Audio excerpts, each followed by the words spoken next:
Today we're going to take a look at the ROG Ally. Let's get to it.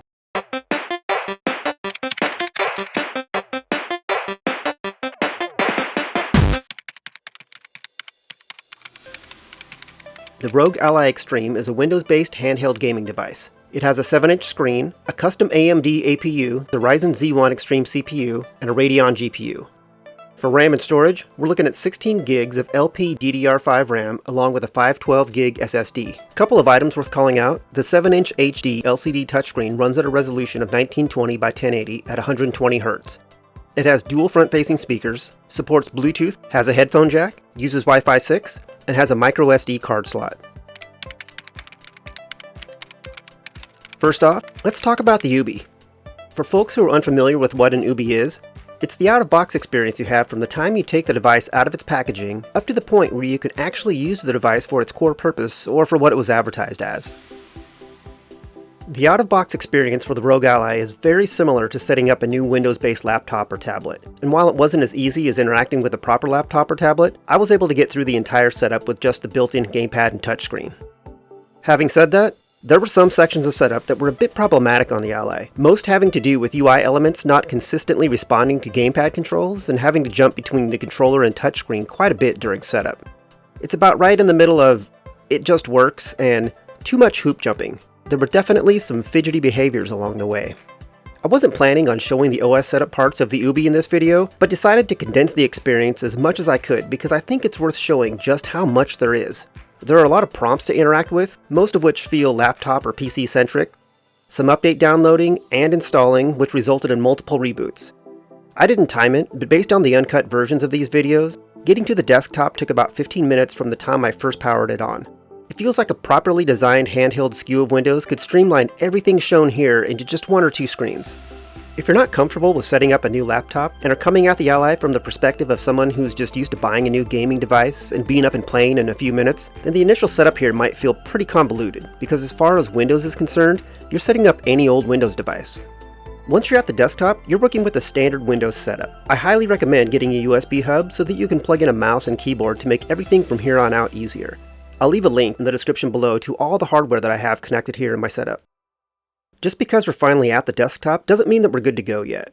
There are multiple places that you're going to want to hit to check for updates, drivers, multiple launchers and stores to install and check, and a handful of other tasks that you're going to want to make sure you do. This process here is likely going to take anywhere from 30 to 60 minutes in total. The first thing that you should do is hop into Settings, select Windows Update, and click the Check for Updates button. You'll likely have to reboot your Ally a few times during this part, and after each reboot, head back into Windows Update and repeat this process until it tells you that you're all up to date. After Windows updates are all good, you're going to want to open the Microsoft Store app, click on the Library button in the lower left, and walk through the updates that are waiting there. In my experience, the Store app can be a little fidgety about updates, so you may need to close the Store app and reopen it a few times during this process to get all the updates to reflect their correct status if it seems like nothing's happening. After that, you're going to want to open the AMD software app and click on the Check for Updates button and apply any updates that may be there. And finally, you want to go into the Content section of the Armory Crate app, select the Update Center, and apply any updates that you find there. It should be noted that as of this review, there were some potential performance issues with firmware 3.19, and if you're watching this while that particular update is still being offered, then you might want to hold off until ASUS resolves the issue. Anyhow, once all this is done, we can finally say that we're done with the full out-of-box experience. And all of this speaks to the curious case of a Windows-based handheld gaming device in 2023. Running Windows is simultaneously their greatest strength and their greatest weakness. The main issue here, and post-setup, is that several aspects of Windows aren't well suited for small form-factor handheld gaming devices like the Ally.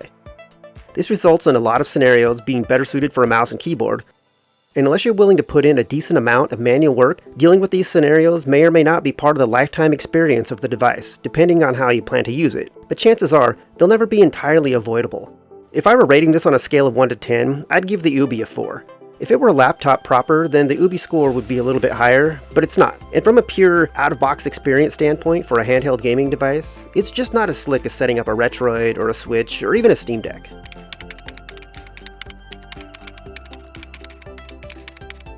From here you can install anything you like, but the main attraction for most folks is going to be ASUS's Armory Crate. At first glance, Armory Crate looks like a game launcher, but it's actually more of a system hub. Sure, you can launch games from here, but you can also do things like set the operating mode, adjust the RGB lighting, tune your audio settings, and check for and apply Ally-specific updates. It's a well-done app, and it's a good foundation for ASUS to build on, but when it comes to managing your game library, it's just okay. And this might be good enough for most folks, but enthusiasts are probably going to find the game launcher portion of Armory Crate a bit too simplistic.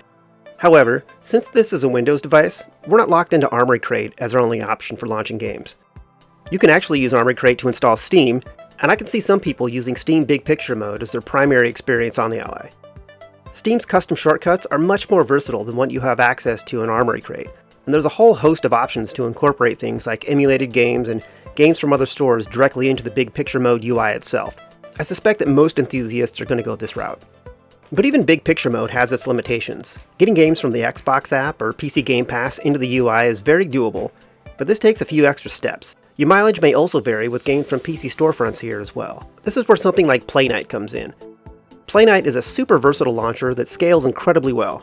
It can handle libraries of just a handful of emulated games, all the way up to diverse libraries consisting of thousands of games that are spread across multiple stores and install methods. It supports plugins that let you do things like track achievements across various platforms, or incorporate data from services like How Long to Beat right into the game library. There's a ton of per-game options available, and it's this DIY nature of Playknight that I really appreciate. With a little work, you can get every game that's installed on your Ally into one easy-to-navigate UI. Set Playknight to run in full screen mode, and then set it to run when your Ally starts, and you have a solution to the Windows problem of needing to manually interact with the various launchers on a per-game basis. I plan on doing a bit more of a Playknight deep dive in an upcoming video. So all of that is fine, but how well do games actually run on the Ally?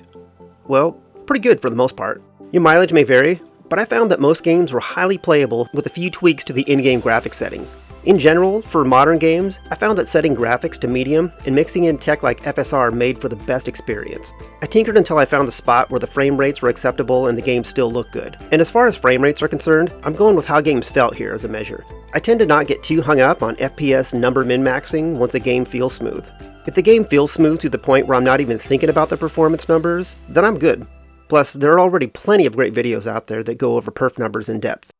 It's also worth mentioning that just because you can play something on the Ally doesn't mean that you should. Things like real-time strategy games and MMOs that weren't designed for gamepads are going to be a challenge.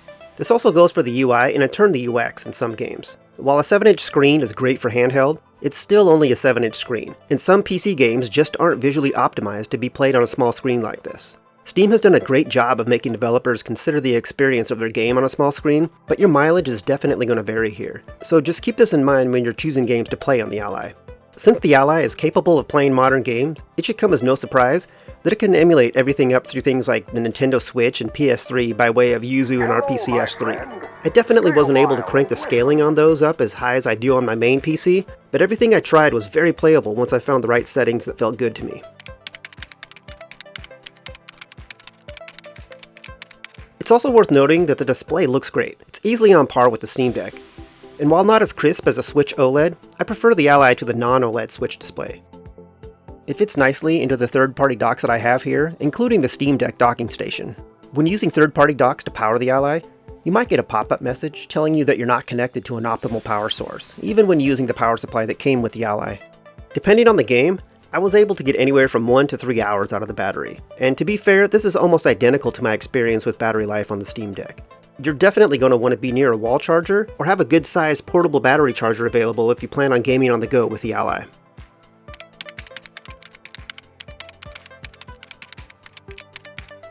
I mentioned feel earlier, and I'm pretty impressed with how the hardware itself felt as I held it and gamed for long sessions. It's easily on par with the Steam Deck in this department, and for me personally, it's more comfortable than long gaming sessions with the Switch. The main button layout is pretty good, but for my personal taste, it's not as good as an Xbox controller, which is the gold standard in my book. It's a bit better than the button layout on the Steam Deck, though to be honest, it's kind of the inverse issue that I have with the Steam Deck layout. The thumb travel from the right stick to the A, B, X, Y button still requires a slightly awkward palm adjustment from time to time.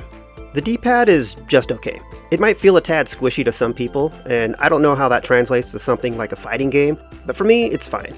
It doesn't feel quite as good as the D-pad on the Steam Deck, and definitely not as good as the one on the Xbox controller, but for me, it was fine. The start and back buttons are both easy to reach, but for my taste, they're way too close to the other two system buttons, and they should definitely be further away from them. Maybe as close to the screen as they currently are, but lower, like below the D-pad and right thumbstick. I've accidentally hit both of them a few times already, and it just adds an extra layer of having to think about your thumb placement while gaming. Then there's the volume button. While it works, and the buttons feel good, the placement is weird. It's on top of the device, slightly to the right of center, and interacting with it is interesting. There's just no good way to change the volume without awkwardly adjusting how you're holding the Ally. Thankfully, the volume button isn't something that you're always messing with, but still, you're definitely going to notice this awkwardness every time you reach for it. The Ally also has two buttons on the back that they call macro buttons, and pressing these in combination with the D-pad or other buttons lets you do things like show or hide the virtual keyboard, take a screenshot, bring up Task Manager, and a handful of other presets. You can even set up your own macros in Armory Crate. I have one that acts as Alt F4 so that I can easily close games if needed. This is especially handy in things like emulation. I mentioned the system buttons earlier, and when I wasn't accidentally pressing them, I actually found them pretty handy. The one on the left brings up a flyout menu called the Command Center that lets you do things like set the operating mode, show a performance overlay, and you can add and remove or rearrange the items that you have access to here over in Armory Crate. The one on the right is the Armory Crate button, and pressing it takes you back to the Armory Crate from wherever you are. And this is super handy, except when you thought you were hitting the start button in a game and instead end up in an entirely different program.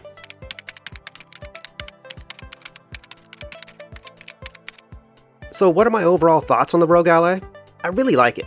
To be honest, I find myself choosing it over the Steam Deck more and more these days. Since I'm pretty well versed in all things Windows, it's almost trivial for me to do something like manually install a standalone emulator or locate and edit an INI file for a game that needs an extra level of tweaking. The ubiquity of Windows means that you're almost always going to have multiple options for any hurdle you face, along with the community support to help you over it. And these examples here circle back to Windows being the Ally's greatest strength and greatest weakness. While the overall experience might not be as seamless as other handheld gaming devices, since it's Windows, you can DIY it to make it seamless. It just doesn't come that way out of the box.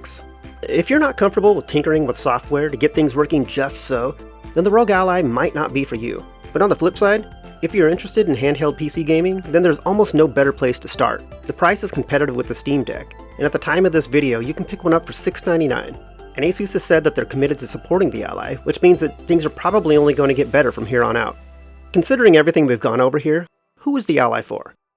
I'd say people who were interested in the Steam Deck but maybe held off because they felt that Linux had too much of a learning curve. Or people who are looking for a gaming laptop so that they can easily game in multiple locations and don't mind some tinkering here and there to get each game running just right. I use these two examples because I know people in both camps, and the Ally is firmly on their radar. Hopefully this review and others like it will help them with their final decision. If you find the right games and are willing to put in the time and lock in your launcher, and when you factor in the price and versatility, the ROG Ally is one of the best overall handheld PC gaming experiences available right now. And that about wraps things up. Please like this video if you found it useful, and subscribe to our channel if you want more content like this. I appreciate you taking the time to watch this, and we'll chat again soon.